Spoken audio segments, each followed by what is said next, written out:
முழுக்க முழுக்க தனியார் மயமும் ஏகபோகமும் ஒரு தொழிலே இருந்தால் என்ன கதி ஏற்படும் என்பதற்கு கடந்த ஒரு வார காலமாக இந்தியாவில் இருக்கக்கூடிய அனைத்து விமான நிலையங்களிலும் பஸ் ஸ்டாண்டை விட ரயில்வே ஸ்டேஷனை விட மோசமான நிலைமை இருக்கு.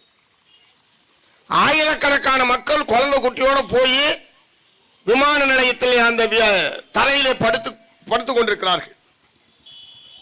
அதில் வரக்கூடிய பல சம்பவங்களை எல்லாம் கேட்டால் கண்ணீர் வருகிறது. திருமணம் செய்து கொண்ட தம்பதிகள் வரவேற்புக்கு செல்ல முடியவில்லை.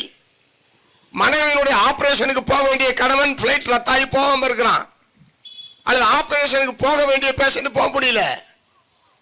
எல்லாத்துக்கும் என்ன காரணம்? இந்தியாவில் இருக்கக்கூடிய மொத்த விமான போக்குவரத்தில் ஏறத்தாழ 70% இண்டிகோ என்கிற ஒரே ஒரு நிறுவனத்திடம் இருக்கிறது. ஆயிரக்கணக்கான விமானங்களை ரத்து பண்றான். இன்றைக்கு வரைக்கும் நிலைமை சரியாகல. அவன் விமானம் ரத்து பண்ற பண்ணா மற்ற விமான கம்பெனிகள் பூரா டெல்லியிலேருந்து சாதாரணமா 7,000 ரூபாய் 8,000 ரூபாய் வந்துடலாங்க. நான் 2,500 ரூபாயில கூட டெல்லிக்கு போயிருக்கிறேன். 1 லட்சம் ரூபாய் சார், ஒரு தடவை அங்கேருந்து வர்றதுக்கு 1 லட்சம் ரூபாய். அதே மாதிரி இங்கே கோயம்புத்தூர், சென்னையிலேருந்து கோயம்புத்தூர் வர்றதுக்கு 60,000 70,000. எவ்வளவு பெரிய கொள்ளை! அவன் விமானத்தை இயக்கிறனா மற்ற கம்பெனிக்கார அப்புறம் எரியிற வீட்டில் புடுங்கிறது லாபம்ன்றது மாதிரி எல்லா கம்பெனியும் கட்டணத்தை ஏற்றி கொள்ளையோ கொள்ளை எடுத்துக் கொண்டிருக்கிறார்கள். ஒரு வாரமா மோடி அரசாங்கம் இதை பற்றி கவலையே படவில்லை.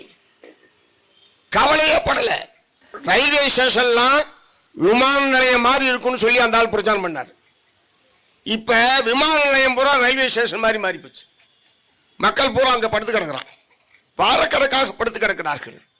எப்போது விமானம் ரத்தாகும், விமானம் கிளம்பாதா, அதை முன்கூட்டியாவது சொல்லி தொலைக்கணும்.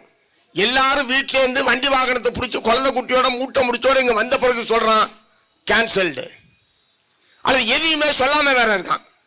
விமானம் கிளம்புமா கிளம்பாதா, இன்றைக்கு போவோமா நாளைக்கு போவோமா, எவ்வளவு பெரிய அயோக்கியத்தனம் இது.